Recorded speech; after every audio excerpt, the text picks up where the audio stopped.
All right. Good morning, afternoon, evening, or good night, whichever it is. TCM crowd. This is TCM Preseason Pod 2021. It is me and the commissioner here talking to you guys about a plethora of things tonight. We're going to do a division by division kind of brief run through recap, kind of where we see the season's going to go for each division, kind of maybe touching on each team just a little bit at least, and see how we think pans out. And then we have a couple other things that we're going to discuss tonight and just see where the evening takes us. So, um, first off, let us start in the AL East. So, what do you think of the AL East? Who do you think's the favorite in the AL East? Hands down, it has to be New York still. I think that with you trading Chris Sale last year, that did put a little bit of a damper on your overall team. Um, and then Toronto losing both Aaron Sanchez and Stroman, it's very hard to replace that type of pitching. So I just think the Yankees do kind of have that division on lockdown. But Tampa Bay could surprise teams. Yeah, I think you're absolutely right. I think New York is far and above everybody else. New York has had that awesome ability to not only put together a good team, which I don't know if that's a good ability. I mean, they've put together a nice team, but I think what really helps them too is their payroll is playing like the real Yankees payroll. So a lot of teams' payrolls have issues.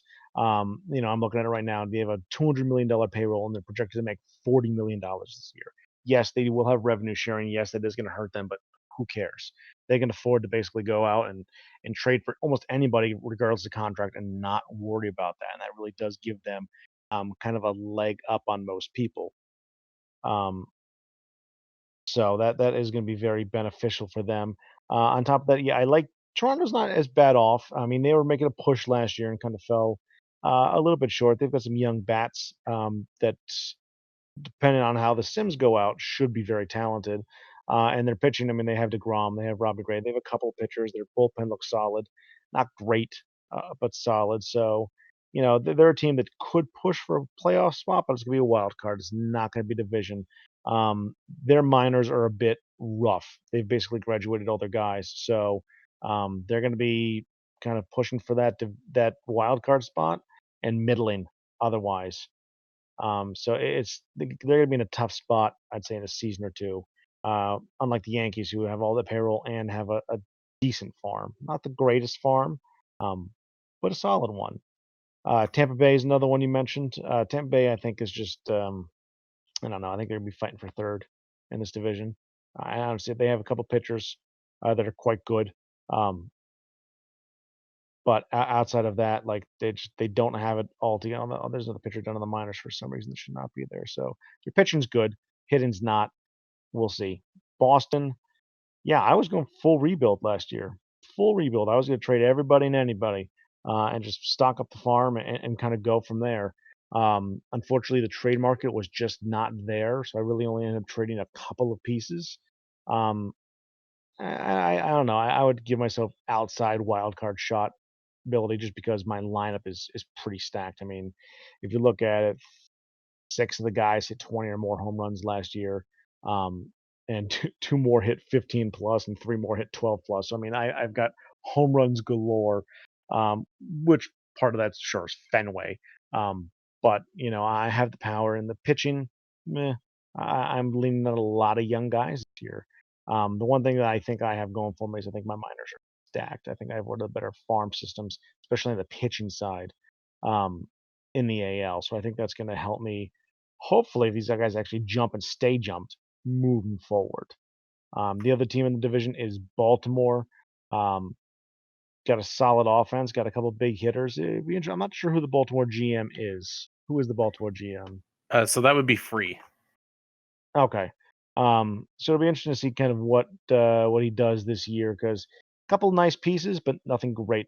Make a lot more sense probably to sell what they have and just take the bottom of the division and be happy with it. So if I had to pick right now, I'd say the division is probably going to finish New York, Toronto, Boston, Tampa, Baltimore. Yeah, it's kind of interesting what you're talking about with Baltimore because if anything, they if you put Baltimore and Tampa Bay together as a team, Tampa has all the pitching and Baltimore has the hitters like Josh Donaldson, Paul Goldschmidt. Um, there's a couple very nice looking pieces there. That would be supplementing that. Even Eric Thames has been playing very well. Baltimore's kind of built their team through free agency, and that kind of put them just a little bit over budget, but they also have so much cash. But I think they're similar to your team in the sense that they have a pretty decent farm, just not as much high end pitching talent that you have. But I would have to say that I think it's going to be New York, Toronto, Boston, Tampa, and then Baltimore. I think Tampa, it's really just on that pitching because they just traded for Reynaldo Lopez and they have a lot of pieces that are coming up, but they also did just trade a couple of their big hitters like Diaz. Yeah, so I think you're right. I think it's gonna be New York's division to just crush, and everybody else who cares. Um, but yeah, I mean, just and for me for Boston, I don't. I basically I'm calling this like a pirate team. It's a bridge year. I'm bridging to the future. Like my hitters aren't really going to go anywhere.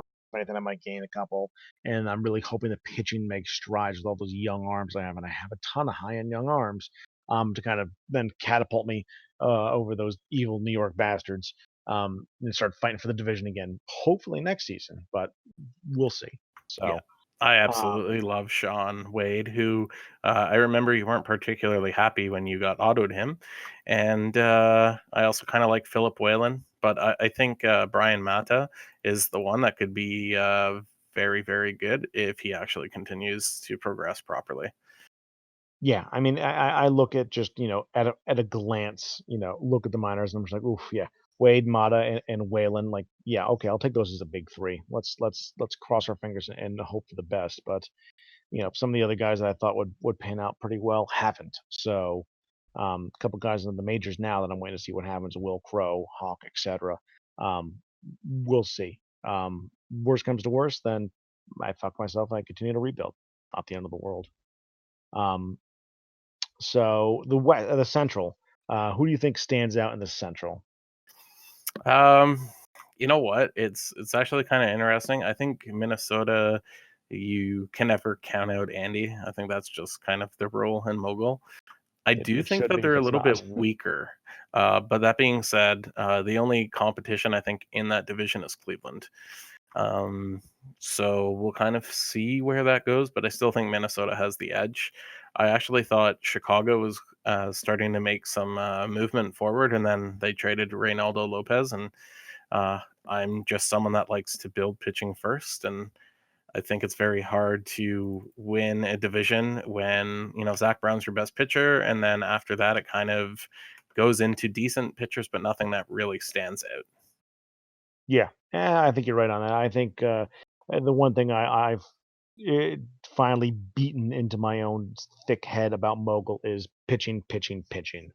Like you hitters are always available. There's always somebody out there that has an extra first baseman. There's always somebody that has an extra good outfielder that they just don't have room for and don't want and are willing to almost gift you.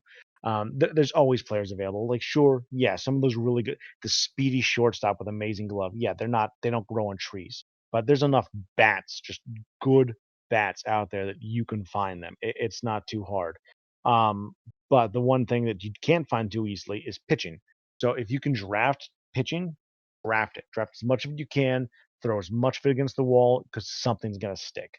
And that's why you want to look at my minors. Like I have a couple good hitters, but most of them are pitchers because the way that I'm going to win that division eventually is through my rotation. I'll find the bats. I'll dip into free agency if I must.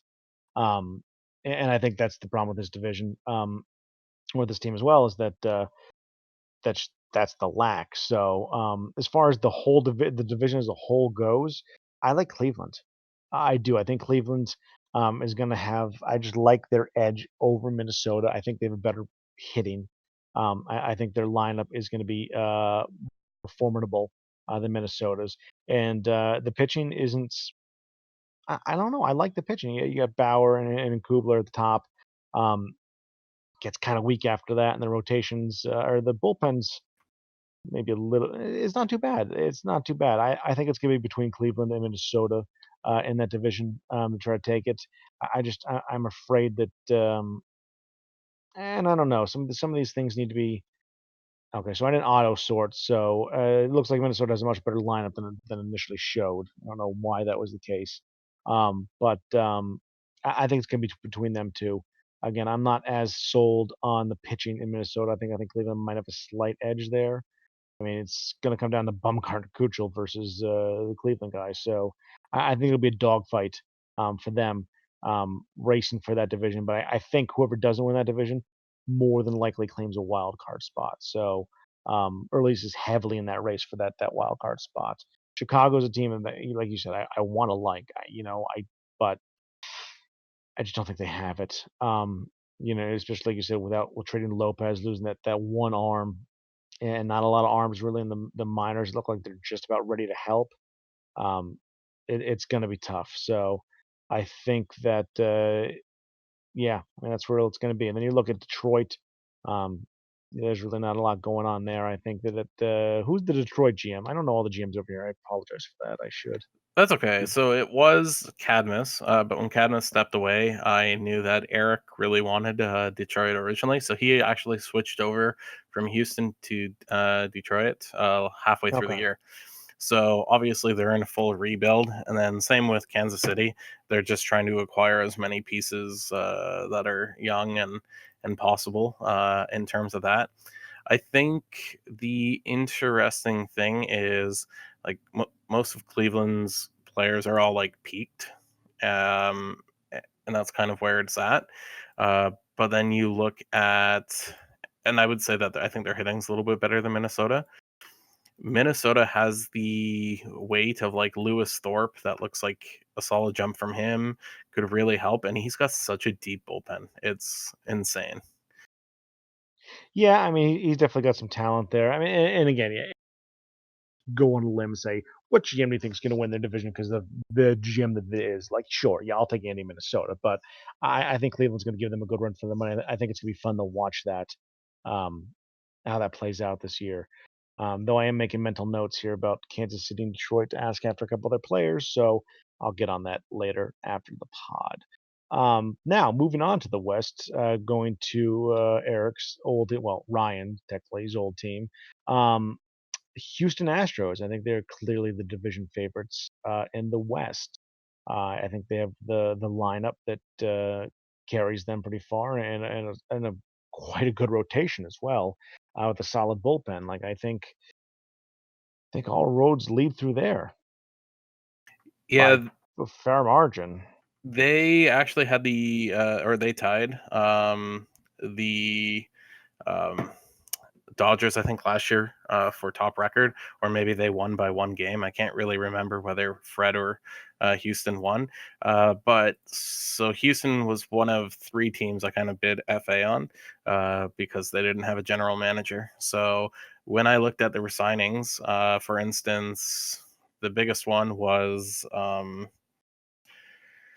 oh, George Springer wanted like 25 million or something stupid, and I did not want to pay him that, and so I replaced for Houston George Springer for Jock Peterson, and only had to pay Peterson 16 million for 3 years. So that worked out really well for them. And then every other piece is kind of relatively similar, but the other big thing was their pitching was kind of lacking. So that's where I tried to pick them up, Marcus Stroman, because I think that Houston's park should be okay for Stroman. So it should kind of be interesting to see what happens there. But it's one of those things. I just knew that Houston really seems to be that clear cut winner, with LA and Texas both probably competing for the wild card. Because I Yes. personally think the wild cards will come out of the West. I think you'll see LA and Texas both uh, get the wild card 1 and 2 spot. I just think that they have a little bit easier path because Oakland is still in a rebuild state, and then Seattle.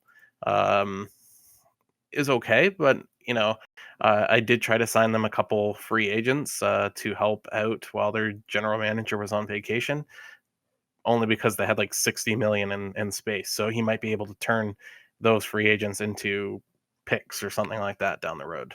Sure.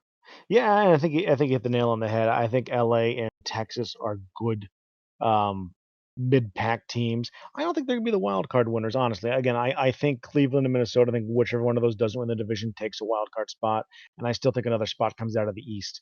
More than likely Toronto. Um, but I mean, I definitely see them fighting in that, like heavily fighting in that wild card race. Because I think both have a lot of fun talent on those rosters.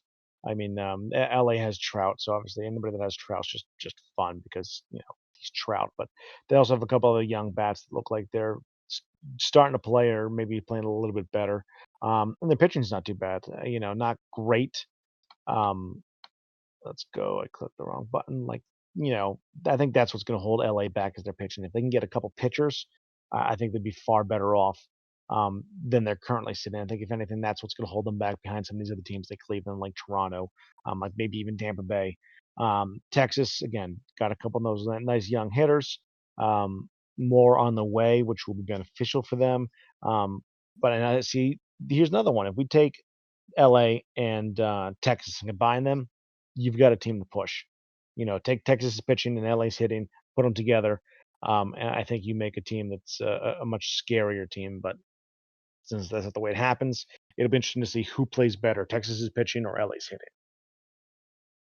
Yeah. And then in Seattle, I'm every time somebody says something about Seattle, I just assume it's me. And in this league, it's not. So I do get confused at times, but it looks like they're in the process of trying to come back. So it looks like there's a fair amount of room to grow there. It's gonna be a while for them, which is unfortunate, but it is what it is. And then Oakland is Oakland. I mean, again, they got a couple little pieces, but not enough to make any noise. So we'll have to see how their rebuild continues. But yeah, so as far as that division goes, I think it's Houston far and above. Um, and then Texas, LA, honestly, toss up. And then Seattle, Oakland, toss up for the bottom. Like I would have a hard time picking the kind of 2 through 5 in that division. Yeah, I definitely think it's Houston who probably wins the entire AL East, like the AL. They will have Yeah, the highest record, and then after that, I think it's going to be LA, and then Texas, probably about a game apart, and then I have to say Seattle, then Oakland. I just think Oakland. I know Ren's plan is definitely to keep uh, growing players and then trade them off until he's got enough pieces. And so far, it's worked out for him. So he uh, does have a nice catcher though. Sean Murphy is a fantastic catcher in this file. yeah. I've heard of worse plans. I know plenty of people that kind of follow that plan. Take one piece to get multiple pieces, and then eventually put them all together and sell them for less. But Murphy. You know what? I could just use my keys to probably find it a little bit quicker. No, he's already up in the majors. No, yeah, yeah, okay, yeah. It looks like a nice catcher. That's the one thing that, it's always good to have. It's always good to have a catcher. The better the catcher, the better it could be for you, so Yeah, it's not necessarily his hitting. I don't think he's ever going to be like amazing that way because his righties is not strong. But 99 preventing steals, 99 throwing out runners, 99 game management, and then 85 framing pitches. So yes, his framing pitches is probably the worst stat, but I will take all 99s in that defense. yeah. No, absolutely, and I think now I look at my catcher and I just get sad face, but, that's also because my catcher's making $16 million. What the fuck did I do?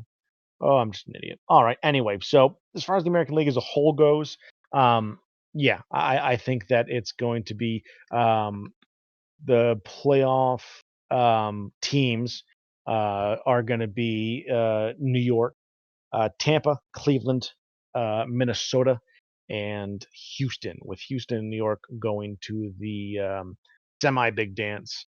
And then again, not going to pick one over the other. I think it'll be a toss up from there for whichever one goes to the World Series. But I'm going to guess it's going to be one of those two. Yeah, I'm going to say division winners: New York, Minnesota, and Houston. And then I'm going to say LA and Texas are the ones that get in. But you know what? Maybe Toronto sneaks in. I just losing those pitchers might hurt, but DeGrom is just crazy. It absolutely might, but you got to respect the line. I mean, you got to respect the fact that he's gonna find something. He's gonna find some way to add something if he's lacking midseason. He'll add the piece or two. He'll go out of his way to get it, and that will just help kind of push him over. I think some of these other, um, I don't know if you want to call them contenders or pretenders. Honestly, I think it can go either way. So, but moving on to the senior circuit, the NL East. I think much like the AL East, we kind of have a clear favorite here with that team being Philadelphia. Um, so what do you think on the heavy hitting Philadelphia Phillies? You know what? I think Philly is fairly good. All around, I really like their team. They haven't made a lot of adjustments, mainly because Bryce Harper is 25 million and Joey Votto is 25. So there's 50 mil of their payroll, one third in two players. They also, for the first couple years, the previous owner kind of put them in a spot where they weren't making enough money to be able to pay the tax, so he had to sell off a couple picks. I do think though that they are the team to beat, and the only reason I say that is because the only real competition is Atlanta and Washington. Washington has the big players, Yes, I especially traded with him to him. Sale and Martinez, and Juan Soto looks so nice now. I can't believe that. Atlanta, I think, just missed the boat on getting a couple free agents, and they don't really have a bullpen. So they've tried to add some free agents, but you know what? You gotta. There's no way that anyone right now beats that Hader and Dominguez RP, and then Aaron Nola and De Los Santos look pretty solid. Yeah, I mean, it's Philadelphia's division to lose. I think Washington will push nicely. They're not going to be that close, I don't think, to Philadelphia in the end. I think Philadelphia wins with a nice margin of error. But I think Washington pushes them hard. I think Atlanta pushes them as well. I mean, I definitely see Atlanta as like a strong three-team division. But Atlanta's just it's just not going to quite make the grade. I don't think. I think unless some of those younger pitchers like really start to mature quickly, and their bullpen doesn't becomes less terrible by magic. Um, I think they're going to be hard pressed to kind of overcome those other two teams. So, and as far as Miami and New York goes, I mean, New York's got some talent. Like we talked about Rainbow earlier. Like they've got some okay players. Again, not enough, not enough talent on either side to make anything more than a play for 500 balls. Sadly, man, with all those other teams in the division, they're probably going to end up a lot worse than they should just because of who they have to face so many times. And then ooh, Miami's gonna be in a real rough spot this year. They've got, a few players, but they don't have enough. They're waiting on some of those young guys to come up. So once they come up, they're gonna be much better off, but it's gonna be a year or two. So I mean, if I had to pick, I'm gonna go Philly, Washington, Atlanta, New York, Miami. And again, I think New York and Miami are gonna look a lot than they should just based on those other three teams in their division. Yeah, I I do think that the problem with Washington is after Sale, like, you're kind of really hoping that Strasburg holds on for dear life. That's kind of the big thing because if he drops, then should be interesting because that bullpen is pretty old and rough It's bullpen. beleaguered at best. I agree. So, that being said, for all those listening, if you want to shop Boston, shop away. We're always listening, and we do have an all-star closer who could move if price is right. Anyway, so that is the Hush. Nobody asked you, why guy. Central, NL Central. What this is, I see this very similar to the AL Central. I think there's going to be a bunch of cats fighting to get out of the bag. So, who do you think is the, if anyone, the team that pulls ahead in this division? Ah, that's really rough. I kind of feel like Chicago had a really bad year last year, and if anyone needs a good closer, Carl Edwards looks pretty good out of the Cubs, except for that control at 55. I don't know what's up there, but I mean, St. Louis is the team that won last year. I think it's still their team to beat. OWM's Pittsburgh team is pretty decent as well, but they did lose Cron, which might hurt a bit. So. We'll kind of see that. I just know that Y Guy's kind of building his team with free agents right now to wait for all his guys to jump. And then Percy is just taking my strategy to heart and tanking away, which I love. I have no complaints. You'll never hear me complain about that. Plus, he got a really lucky winter ball. I don't know how that's possible. But Who did he winter ball? I I got to go back and double check. Define lucky. I didn't even look at my winter ball. Yeah. Nice So jump, but I have no idea. okay, so the first rounder that he got, Herbert Cole, last year, he got +2. Then there's I need to find where that other person was. Thomas Melaginus got a +3, and Frank Terwilliger also got +3.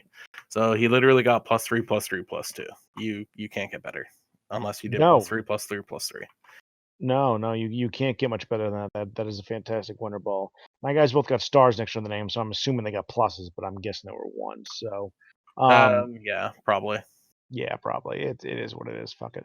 Yeah, as far as honestly, it's funny. I see the Central here, almost like the West in in FCM. It's just a bunch of teams going. No, you take it. No, you take it instead. Well, maybe it's your turn, and they just kind of arguing over who should be in first place, which is just odd. But I see four teams that are all kind of clumped together with St. Louis, Pittsburgh, Chicago, and Milwaukee, and then Cincinnati just behind them to an extent. Um, does the best team go to St. Louis?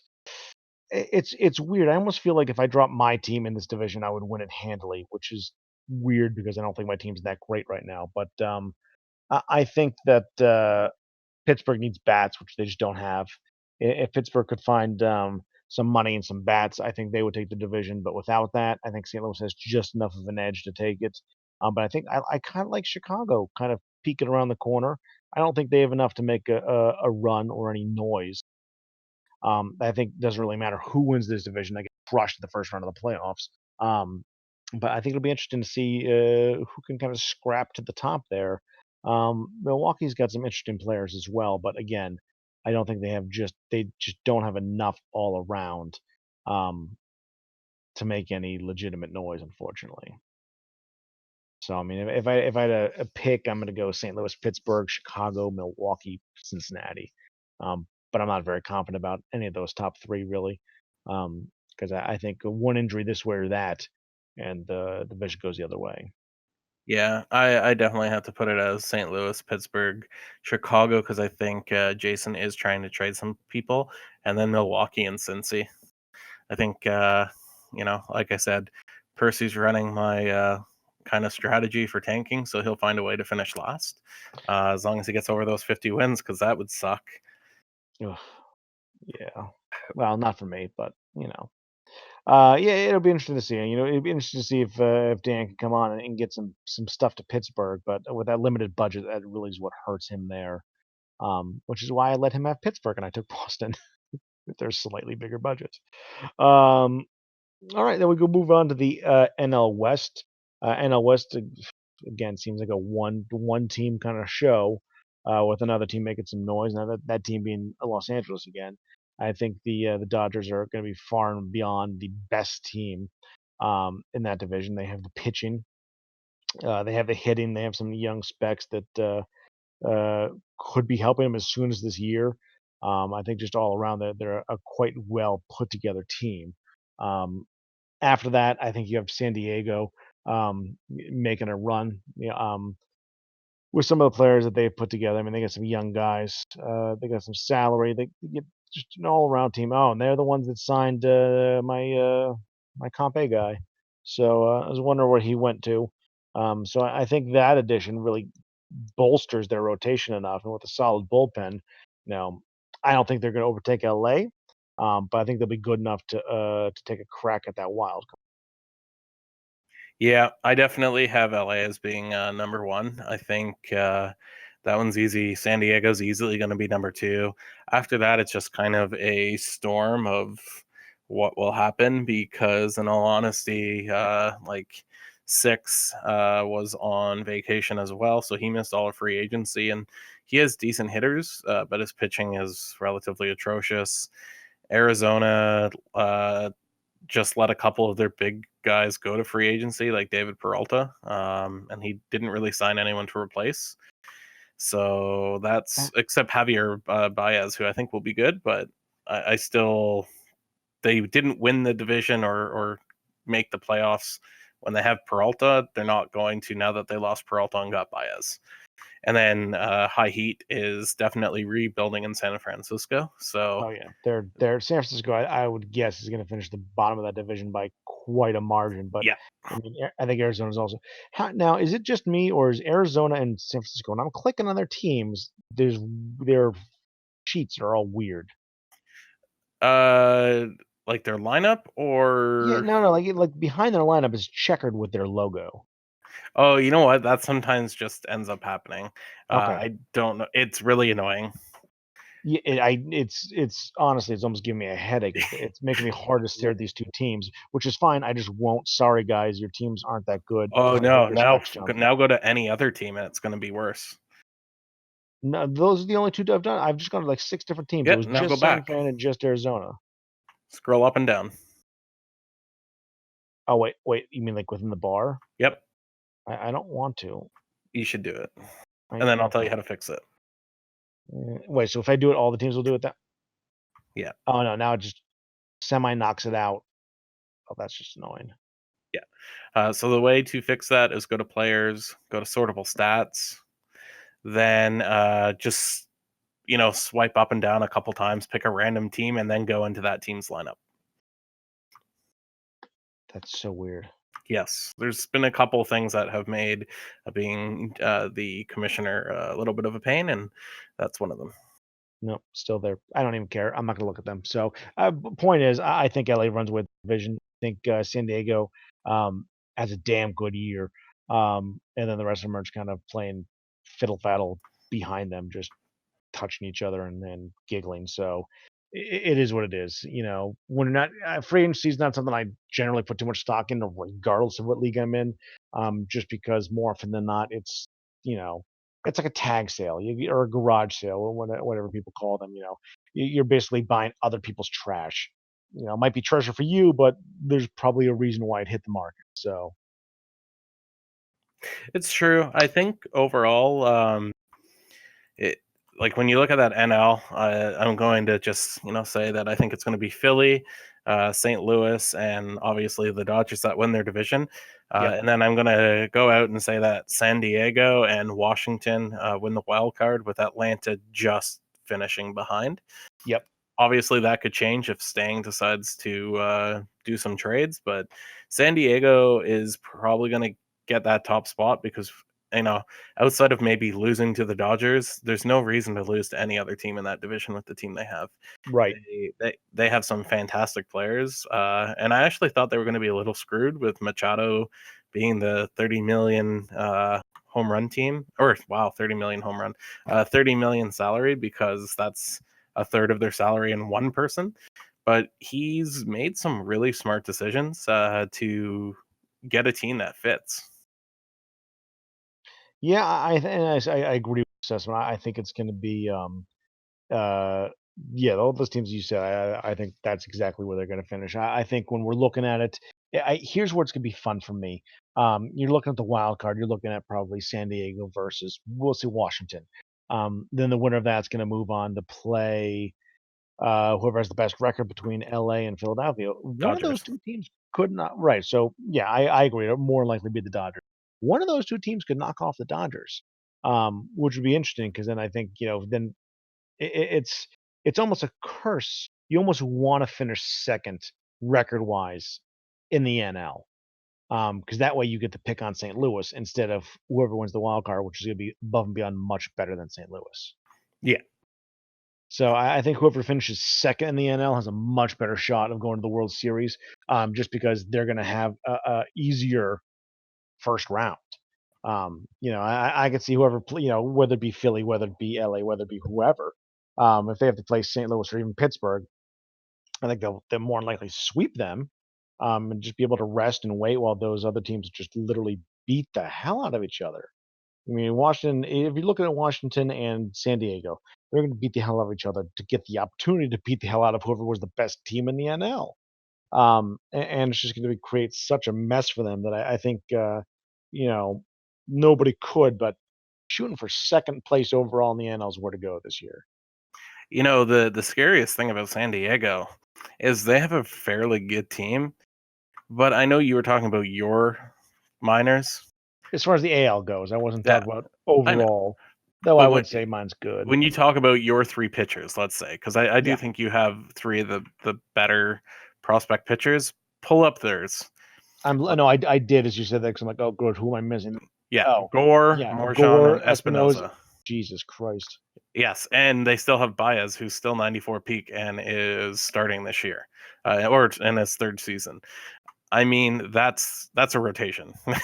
Yeah. That is your rotation at 25 and under. That is Yeah, still that's the fairly kind of good. rotation I want to have. Oh, great. Now my team's doing the Boston thing. Son of a bitch. Yeah. Yeah, but you're right. You're absolutely right. Like that is just a fantastic looking miners. I'm not jealous, mind you, because I still like mine quite a bit, but good lord, is that good.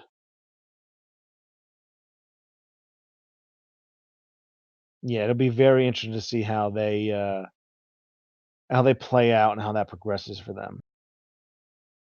Exactly. I don't know. It should be pretty good, but I mean, I when I see that, I'm just like, damn, that's rough because if they can continue to build their team and if he could somehow win, if he can just get out of the period with Machado not destroying his rotation, like Tatis doesn't seem like he's going to be as good as maybe real life, but it's just one of those things that he's built up a decent enough team. If he can stay and have those players playing long term, he's got a pretty good long term team. He just might have to put some money in stadium. Yeah, well, I think what would help him too is if he finds somehow to unload Machado, um, and save that money to put somewhere else. You could get somebody that's not quite as good as him, that's going to cost a hell of a lot. Um, that might be a great way to go for him. Like if he could find somebody to take that can afford that contract that's not the Yankees, um, that might be good for him.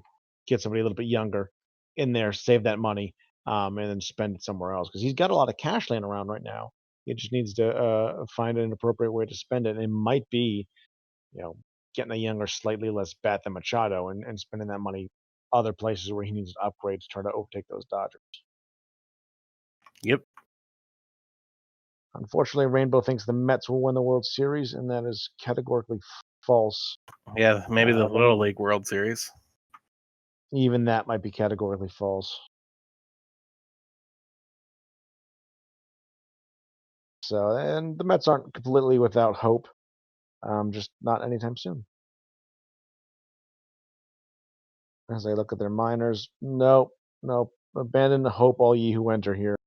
It's fine. Everything's fine. How are you? All right. Now, what was the other thing that we had? So basically, a rundown. I think if I had to pick teams to look for in the World Series, I'm probably going to go Dodgers and Yankees, just because, let's be honest, they have the biggest budgets and some of the best players. So I think that'd be a fair a bet to make. Yeah, I'm going to actually say the World Series this year is probably going to be relatively similar with the Dodgers making it in the NL, and I'm going to say Houston makes it. I think Houston's got that team where hopefully, as they lose some money, maybe Correa doesn't want $40 million a year, and then they can keep that team rolling. But this might be one of the last years that Houston has a fully competitive team that can go to the World Series without losing some big players. Yeah, and I would not be surprised if it was Houston instead of New York, and I wouldn't be surprised if it was Philadelphia or Washington or San Diego out of the NL. Like, the NL is much more up in the air than the AL. I think the AL is between the two, and the NL is between like four. So, I mean, it's almost one of those things you want to see a college football type scenario, college playoff from as much as that stupid as that is type scenario, which get the four best teams, two from each division, just like have them play round robin style and just take the winner out of that. But that's not the way baseball works. So shouldn't be the way Yeah. football works either. But that's beside the point. As long as the Michigan Wolverines somehow ever get there, that's the way that it should work in NCAA.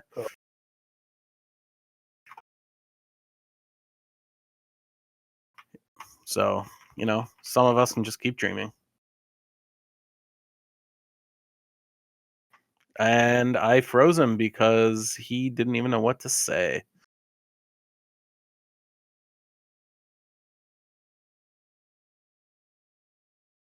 Well, in the meantime of him being frozen, we're going to take a look at a couple different ideas that I had moving forward in the league, but we won't really get into them until he's back. I'm still here. You can't hear me? Oh, there you go. It sounded like you were frozen. Oh, I was just bemoaning the fact that I'm a Pitt fan, and I was kind of got lost in the shuffle. Oh, I'm not.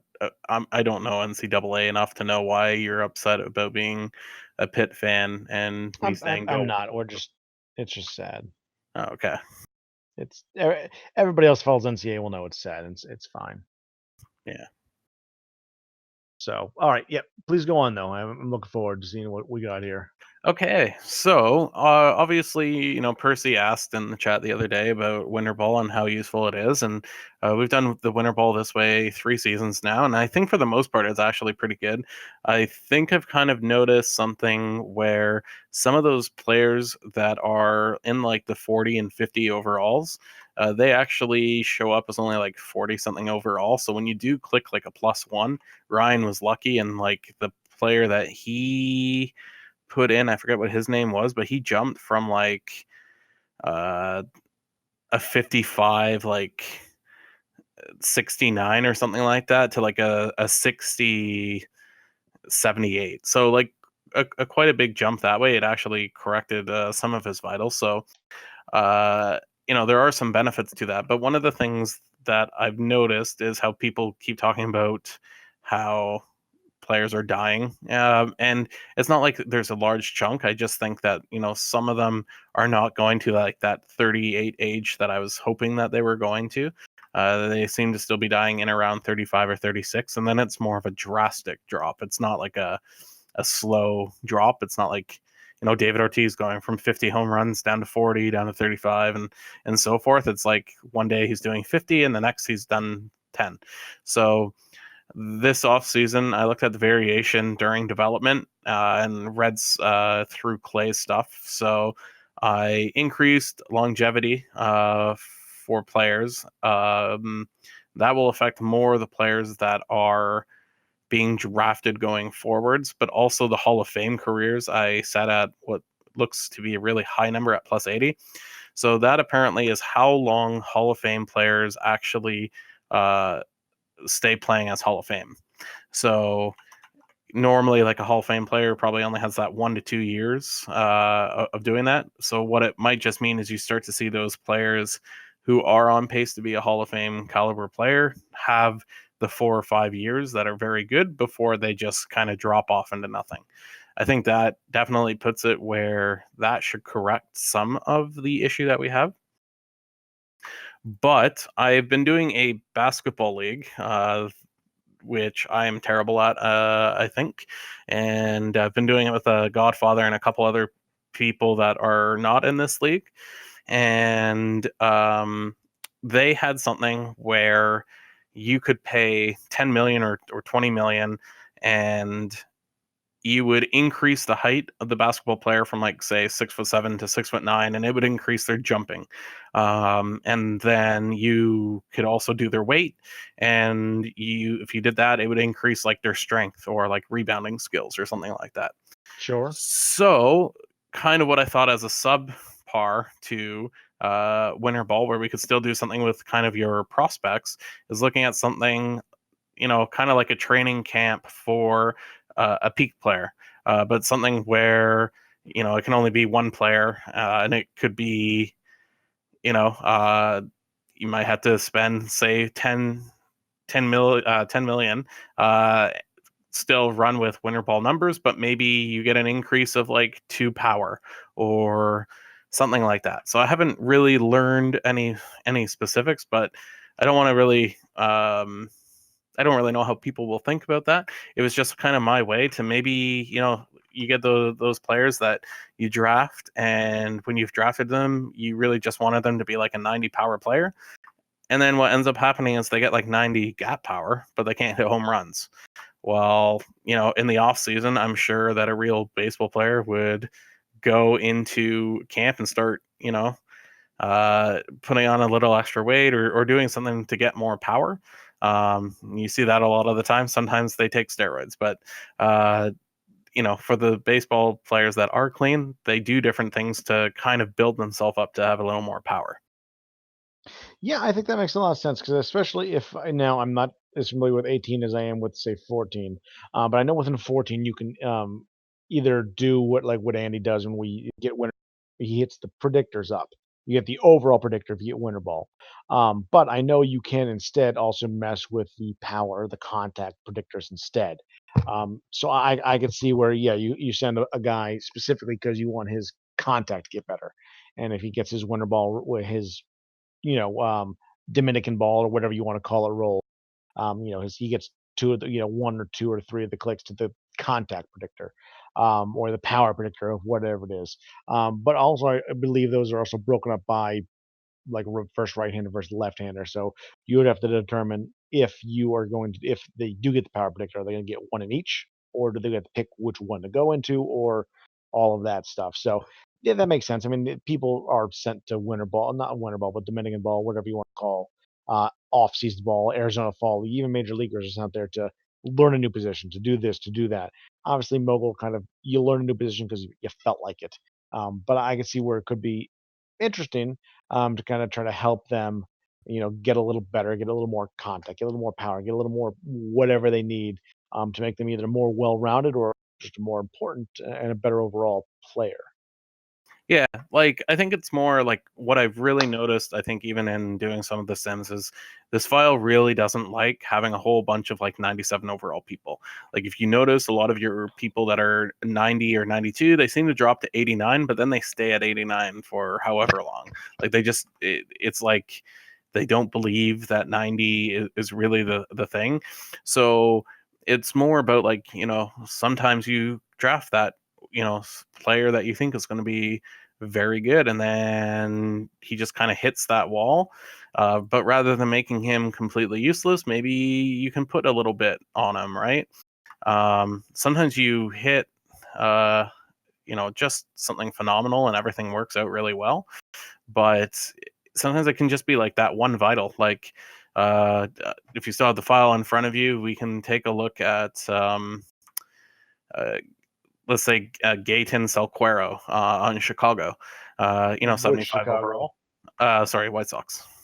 So he was someone that I definitely liked because I actually had to draft for Chicago that year. But the control is 83, command is 68, power is 89, movement is 69. Maybe something like that. You send him to a camp and you decide you want to increase his command because everything else is in line. Maybe that instead makes him a perennial potential Cy Young winner. It's not like you have to increase it. I'm not saying let's make everyone like star studded because then you're going to have a bunch of drops. But all of a sudden, he maybe goes from being a player with good vitals who just never performs to someone who is very good.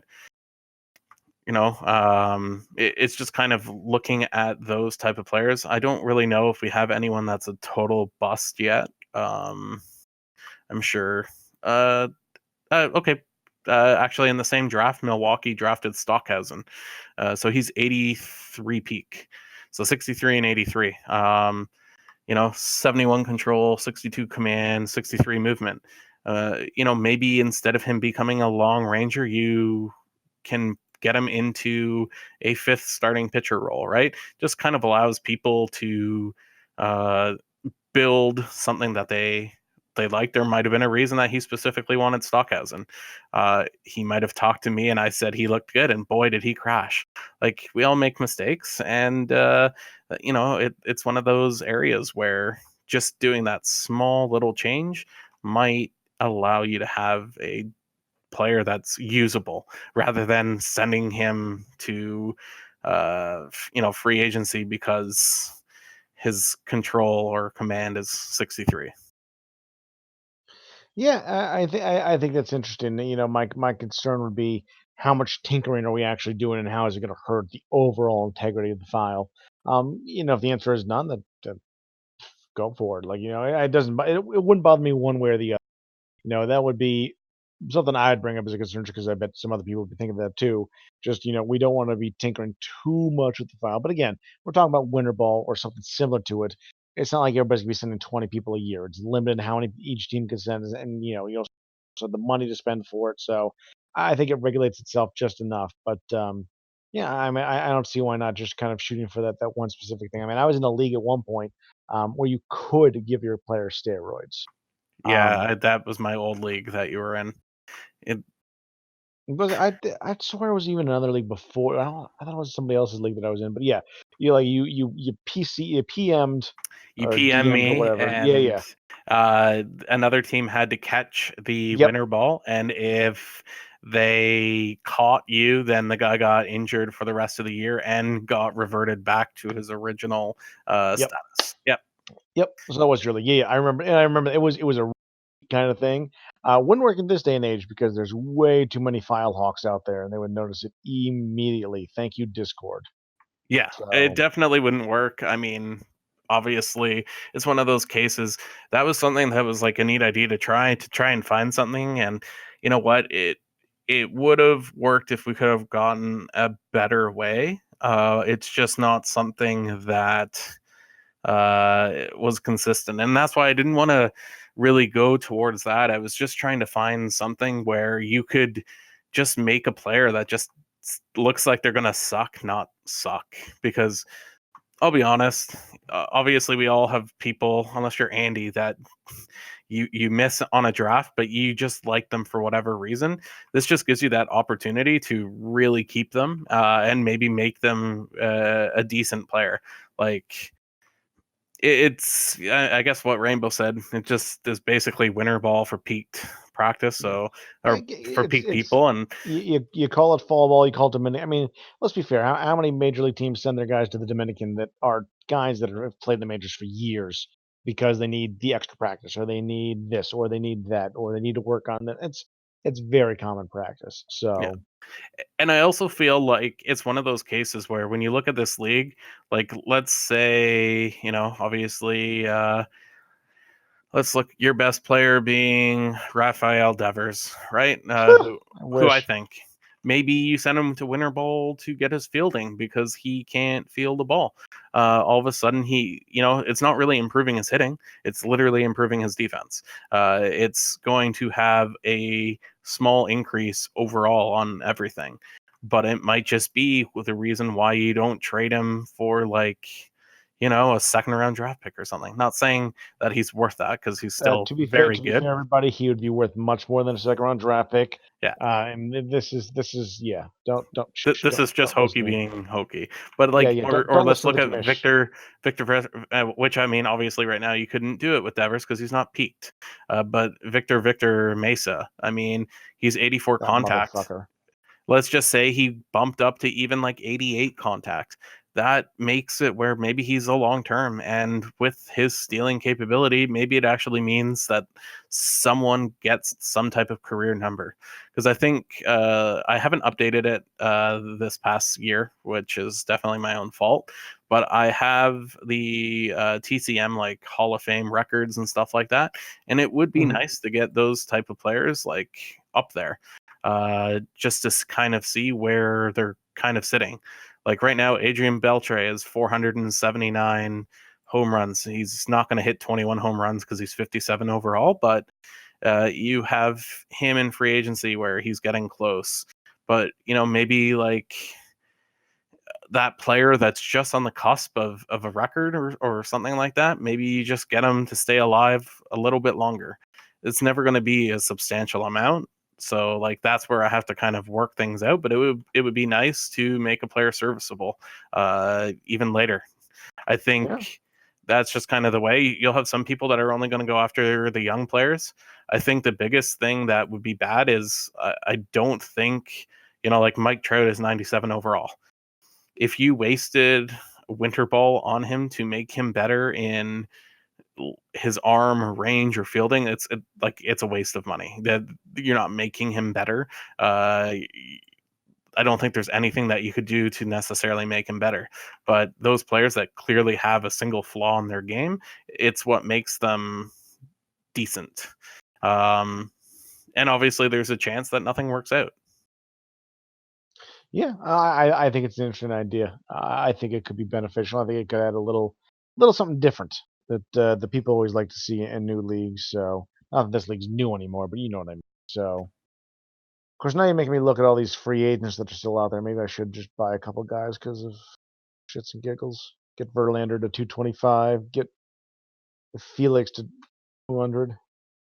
Yeah, I mean, there's been some pretty interesting things happening, especially in the all-time leaders. Um, Albert Pujols finally retired, and he actually finished at 614, which was pretty sweet. But uh, you're gonna start to see some of those players get those home run totals up. Adrian Beltre is at 33-35 for hits. So, I mean, say he was only like 15 behind Honus Wagner, it would have been kind of neat for a terrible team to put him in. Might be the reason that he had 40 games for the Mets at 57 overall last year. Unfortunately, it just did not work out. Yeah, yeah, it's interesting. I'm if the yeah, I'm almost if I had the space, I'd be tempted to take a couple of these guys and just let shit see what happens. But yeah, it's interesting. Yeah, I think it's a fun idea. I think you need to do a lot of testing on it though to make sure that it's not gonna screw things up, and then kind of go from there. Yeah, and that's kind of the thing, right? Is just to make sure to see what everyone's thoughts are on it, what specifically we need to look at. So, like, are we going to be, you know, what type of cap are we doing? Do I do it as a winter bowl number? A winter ball number? Is there a bigger risk? Because the more that I'm thinking about it for the winter ball that we have currently, I'm probably going to remove the 50-day injury thing. Just because one, I mean, no one's gotten it, but two, it's probably not even worth it because as much as getting the +2 or 3 overall does help, I don't think it like getting an injury of 50 days is probably worse than even getting the +3. It's a little bit different, whereas like in the peak, it would mean a little bit more. Right. I think that's it. 'Cause I know. I think we got rid of it over in at DM the Winter Ball adverse things. Yes, we did.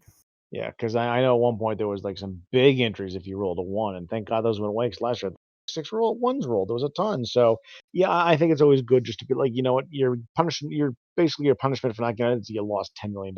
So, and for some teams that means more than others. So it's enough for that. But yeah, to even have the small chance to injure somebody, like heaven forbid you spend 10 million and he ends up injured, like that's just gonna throw somebody over the edge.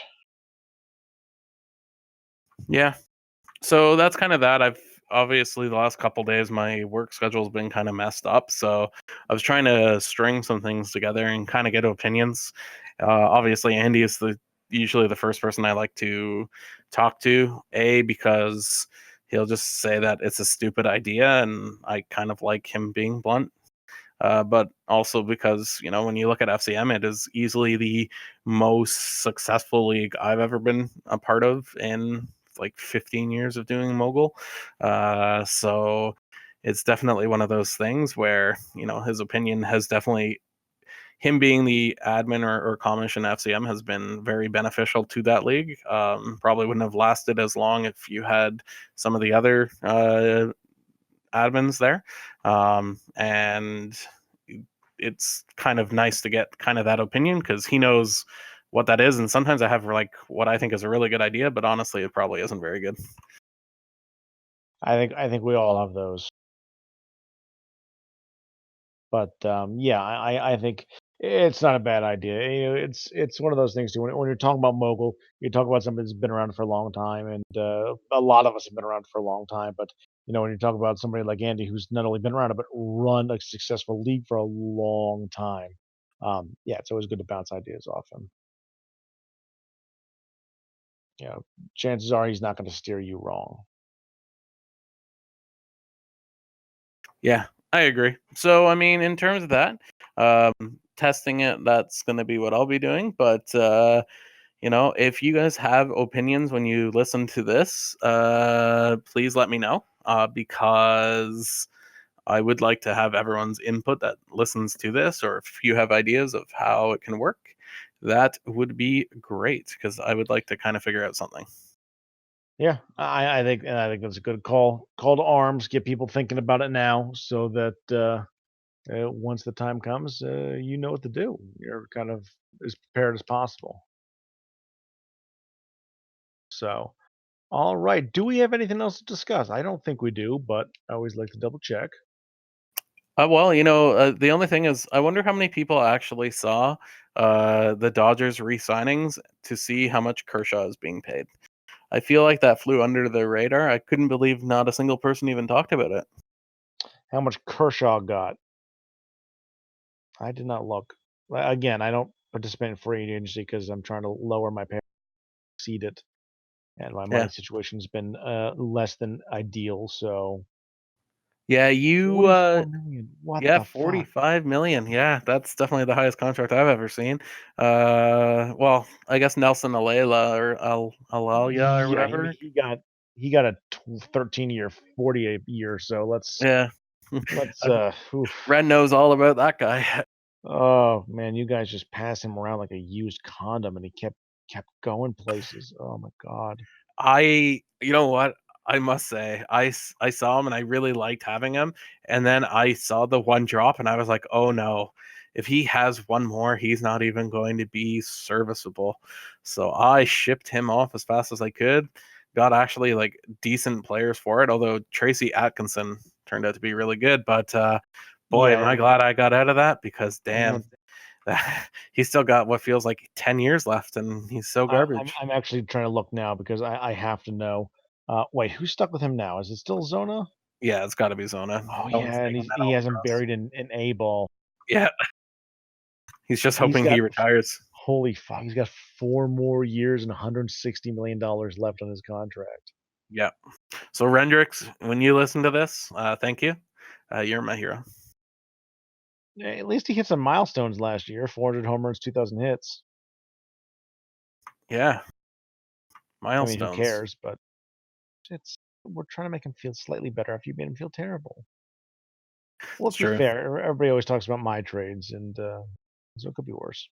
But anyway, before we diverge into other leagues and other crap, even though a fair amount of you are in that other league and do that other crap, this is it for the podcast. Thank you for being here. We tried to keep it relatively concise this time. I think we succeeded. So, um, if you have any questions about um, any of the stuff that we talked about, feel free to yell at anybody but me. I'm not in charge, and I don't care. So, with that, we will leave you.